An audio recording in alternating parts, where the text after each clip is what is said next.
Assalamualaikum warahmatullahi wabarakatuh. Bagaimana kabarnya hari ini teman-teman semua? Semoga semuanya dalam keadaan sehat. Kami dari kelompok 5 yang beranggotakan Sani Sipa Supiani, Muhammad Paudian Alpaini, dan Neng Alfian Timur akan mempresentasikan sebuah materi tentang uji regresi linier sederhana. Adapun materi yang akan kami bahas yaitu yang pertama, pengertian regresi linier sederhana, yang kedua, kriteria data uji regresi, yang ketiga, tujuan uji regresi, yang keempat, macam-macam regresi, yang kelima, karakteristik penggunaan regresi, yang keenam, hubungan antara dua variabel, yang ketujuh, langkah-langkah mencari persamaan regresi sederhana, yang kedelapan, koefisien korelasi atau R, yang kesembilan, koefisien determinasi, dan yang kesepuluh, uji signifikansi hipotesis atau uji T. Untuk mengefektifkan waktu, kita akan masuk ke materi yang pertama yaitu pengertian regresi linier sederhana. Analisis regresi digunakan sebagai alat untuk melihat hubungan fungsional antar variabel untuk tujuan peramalan, di mana dalam model tersebut ada satu variabel bebas atau independent variabel yang diberi notasi X dan variabel terikat atau dependent variabel yang diberi notasi Y. Variabel bebas dapat diartikan sebagai variabel yang mempengaruhi variabel lain, sedangkan variabel terikat adalah variabel yang dipengaruhi oleh variabel lainnya. Secara umum, analisis regresi pada dasarnya adalah studi mengenai ketergantungan satu variabel dependen dengan satu atau lebih variabel independen, dengan tujuan untuk mengestimasi dan atau memprediksi rata-rata populasi atau nilai rata-rata variabel dependen berdasarkan nilai variabel independen yang diketahui. Analisis regresi terbagi menjadi dua, yaitu regresi linier dan regresi non-linier. Analisis regresi linier terdiri dari analisis regresi linier sederhana dan analisis regresi linier berganda. Perbedaan antara analisis regresi linier sederhana dan analisis regresi linier berganda yaitu terletak pada jumlah variabel independennya. Regresi linier sederhana hanya memiliki satu variabel independen, sedangkan regresi linier berganda mempunyai banyak variabel independen. Analisis regresi non-linier adalah regresi eksponensial.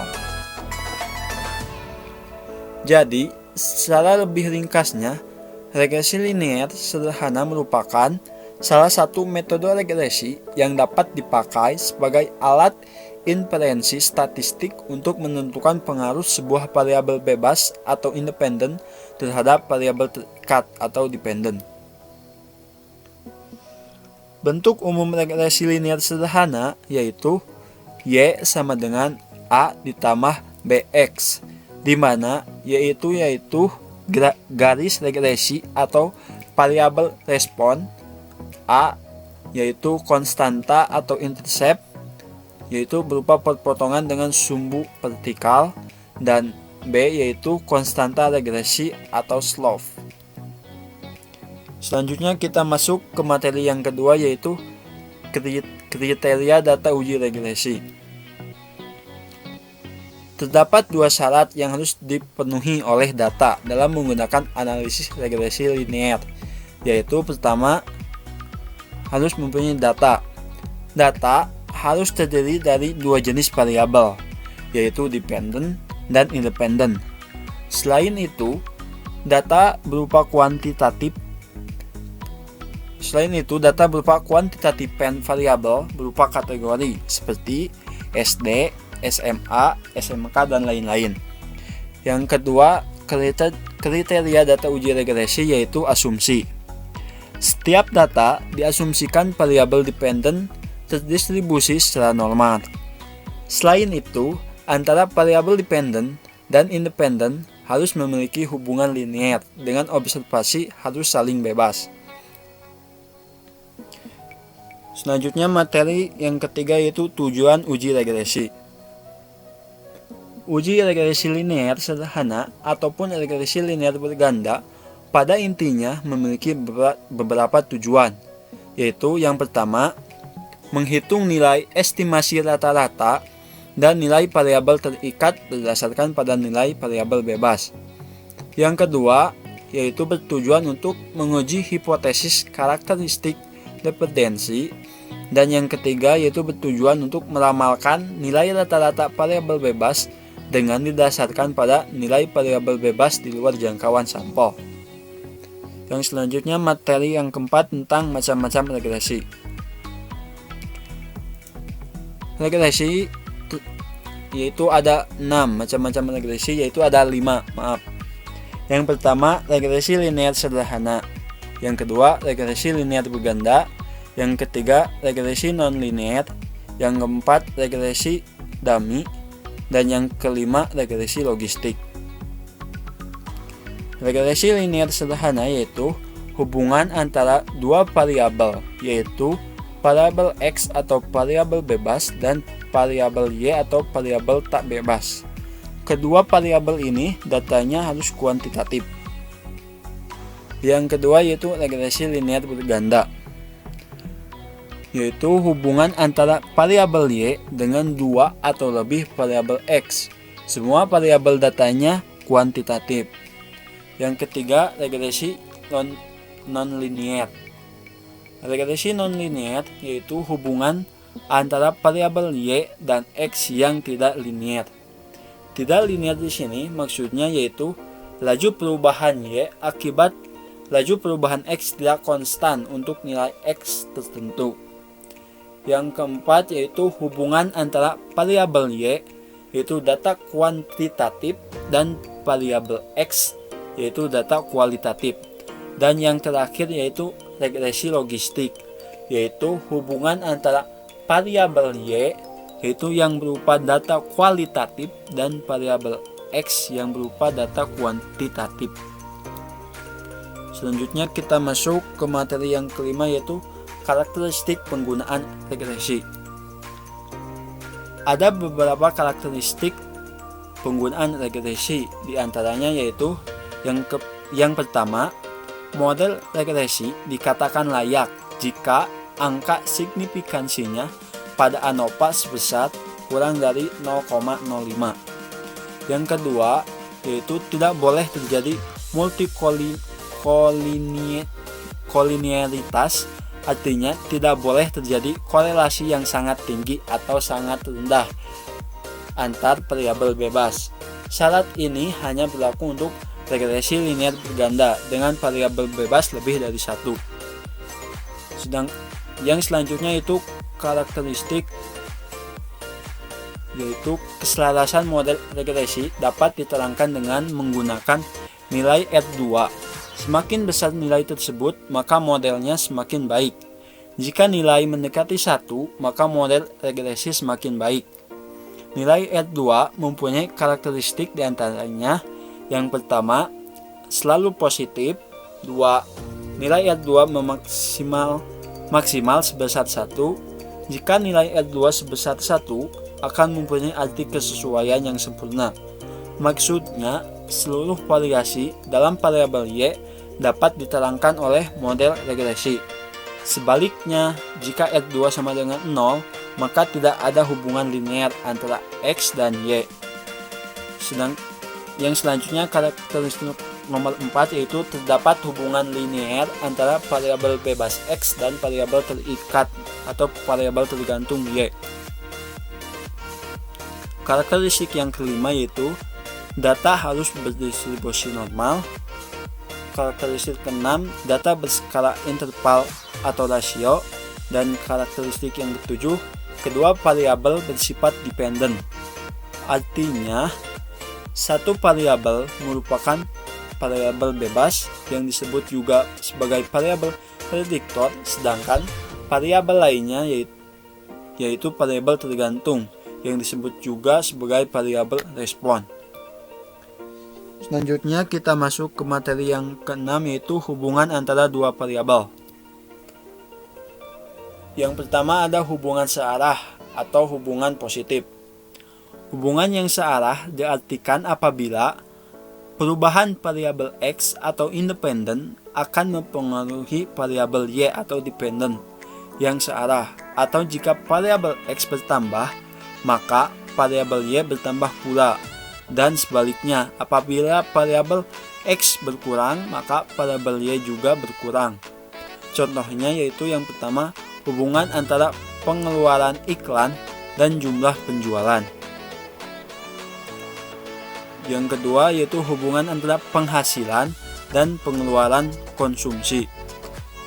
Contoh di sini yang kedua, hubungan antara penghasilan dan pengeluaran konsumsi.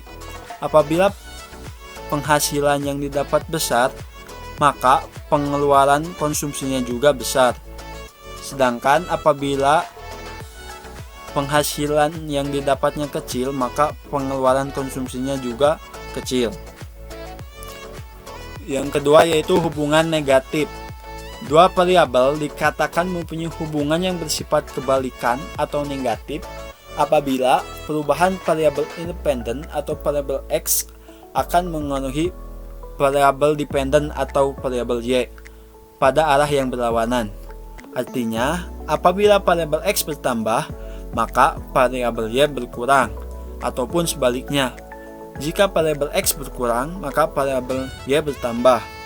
Contohnya, hubungan antara usia kendaraan dengan tingkat harganya. Yang kedua, hubungan antara harga barang dengan jumlah yang diminta. Hubungan antara dua variabel yang ketiga yaitu tidak ada hubungan. Dua variabel dikatakan tidak punya hubungan apabila perubahan pada variabel independen atau variabel X tidak mempengaruhi perubahan pada variabel dependen atau variabel Y. Contohnya, hubungan antara konsumsi pangan dengan tingginya gedung. Di sini tidak ada hubungannya sama sekali. Oke, untuk materi yang ketujuh yaitu materi langkah-langkah mencari persamaan regresi sederhana akan dilanjutkan oleh teman saya. Langkah-langkah mencari persamaan regresi linier sederhana. Seperti yang telah kita ketahui bahwa persamaan regresi linier sederhana yaitu Y cap sama dengan A ditambah BX, di mana Y cap berarti variabel respon atau dependen atau terikat, A berarti intercept, B berarti slope, dan X berarti variabel prediktor atau independen atau bebas. Langkah-langkah mencari persamaan regresi linier sederhananya. Pertama, mengidentifikasi variabel prediktor dan variabel respon. Langkah kedua, menghitung XY, X kuadrat, Y kuadrat, dan total dari masing-masingnya. Langkah ketiga, mencari nilai A dan B dengan rumus A sama dengan sigma Y dikali sigma X kuadrat dikurangi sigma X dikali sigma XY dibagi N dikali sigma X kuadrat dikurangi sigma X dikuadratkan.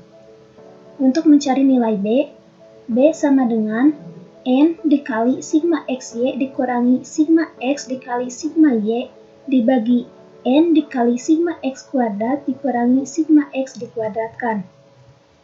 Langkah keempat, menentukan bentuk persamaan regresinya, yaitu Y cap sama dengan A ditambah BX. Nah, di sini saya mempunyai satu contoh soal, yaitu seorang peneliti ingin mengetahui hubungan antara nilai rata-rata SKHU SMA dengan nilai rata-rata ujian saringan masuk. Untuk keperluan tersebut, diambil data secara acak sebanyak 8 orang calon mahasiswa dan hasilnya sebagai berikut. Nah, di sini dapat kita lihat nilai dari rata-rata SKHU dan nilai rata-rata nilai tes masuk.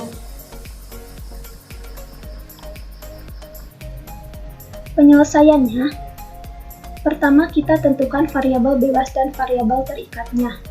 Untuk variabel bebasnya yaitu rata-rata SKHU, ini berarti X, dan variabel terikatnya adalah rata-rata nilai tes masuk, dan ini berarti Y.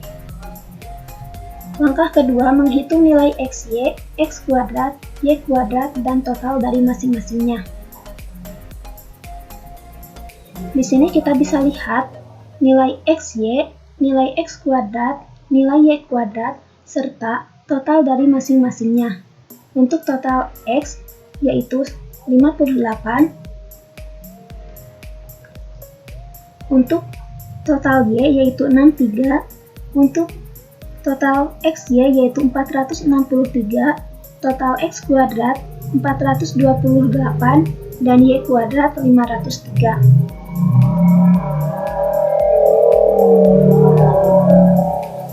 Selanjutnya menghitung nilai A dan B dengan menggunakan rumus. Setelah kita substitusikan, maka kita dapat hasilnya sebesar 1,8333. Nah, selanjutnya kita mencari nilai B. Untuk mencari nilai B di sini N dikali sigma XY dikurang sigma X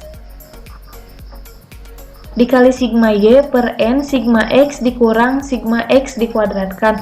Kita substitusikan lagi, N-nya sama dengan 8, sigma XY yaitu 463 dikurang sigma X 58 dikali sigma Y yaitu 63 per N 8 sigma X kuadrat yaitu 428 dikurang sigma X dikuadratkan yaitu 58 kuadrat. Nah, dapat kita ketahui di sini yaitu nilai B-nya sama dengan 0,8333.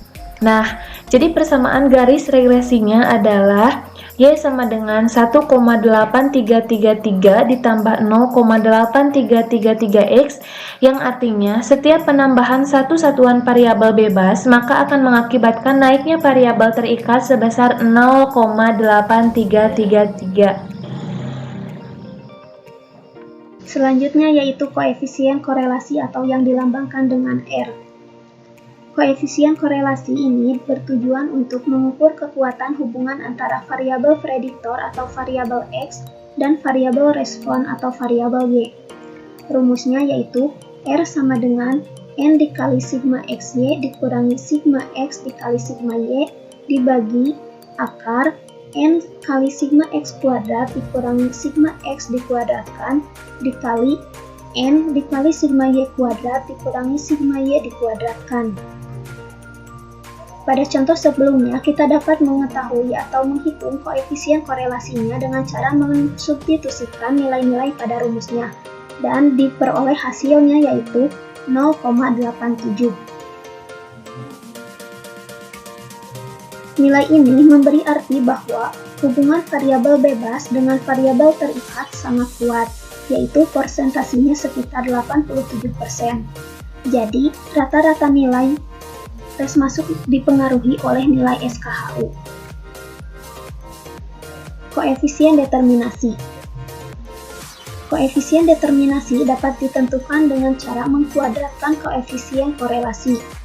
Pada contoh sebelumnya, maka koefisien determinasinya yaitu R kuadrat sama dengan 0,87 dikuadratkan sama dengan 0,77. Nilai ini memberi arti bahwa 77% variabel bebas dapat menerangkan atau menjelaskan variabel tak bebas, dan 23% dijelaskan oleh variabel lainnya. Selanjutnya yaitu uji signifikansi hipotesis. Tujuan dari uji hipotesis ini yaitu untuk mengetahui apakah suatu hipotesis yang diajukan ditolak atau diterima. Asumsinya, H0 merupakan penolakan hipotesis dan HI merupakan penerimaan hipotesis. Uji signifikansi hipotesis ini atau uji hipotesis ini dapat menggunakan uji T, uji F, uji Z, dan uji C kuadrat. Dengan uji signifikansi hipotesis dapat diketahui apakah variabel bebas berpengaruh secara signifikan terhadap variabel tak bebas. Arti dari signifikan adalah bahwa pengaruh antar variabel berlaku bagi seluruh populasi. Di sini kami menggunakan uji T untuk menentukan uji signifikansi hipotesis. Langkah-langkahnya yaitu: pertama, menentukan hipotesis.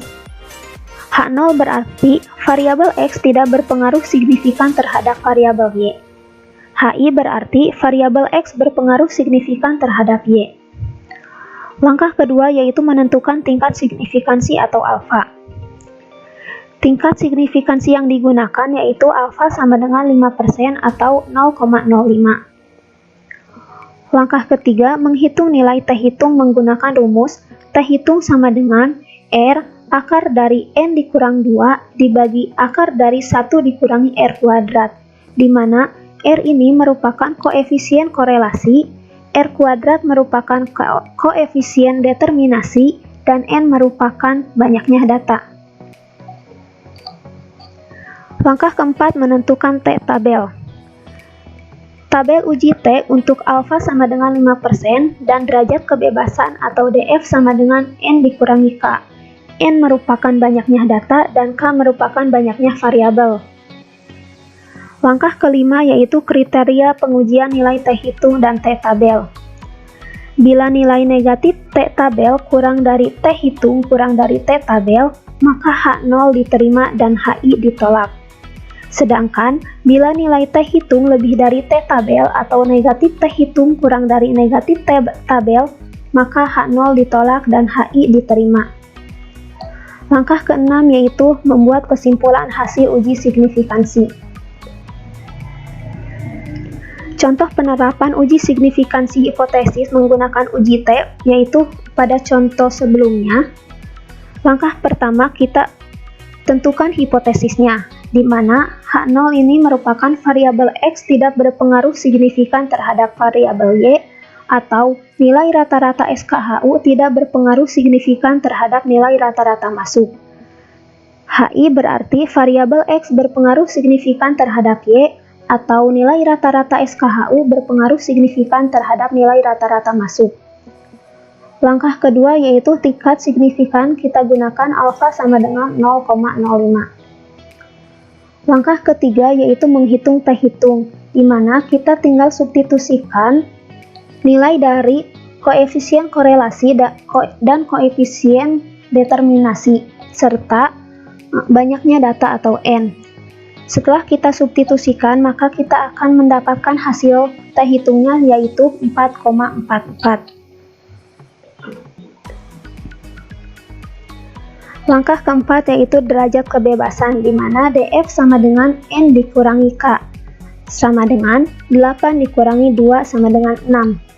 Dengan menggunakan tabel uji T untuk taraf signifikan alfa sama dengan 5% atau 0,05 dan DF sama dengan 6, maka diperoleh nilai T pada tabel yaitu T tabel sama dengan 2,44691 atau sekitar 2,45. Langkah kelima yaitu membandingkan T hitung dengan T tabel. T hitungnya yaitu 4,44 dan T tabelnya 2,45, sehingga T hitung lebih besar dari T tabel. Dengan demikian, kita dapat menarik kesimpulan bahwa nilai T hitung sama dengan 4,44 lebih dari T tabel sama dengan 2,45, sehingga dikatakan bahwa ada pengaruh signifikan variabel X terhadap variabel Y dengan taraf signifikan 5% atau 0,05. Atau nilai rata-rata SKHU berpengaruh signifikan terhadap nilai rata-rata masuk. Mungkin sekian dari kami. Terima kasih. Wassalamualaikum warahmatullahi wabarakatuh.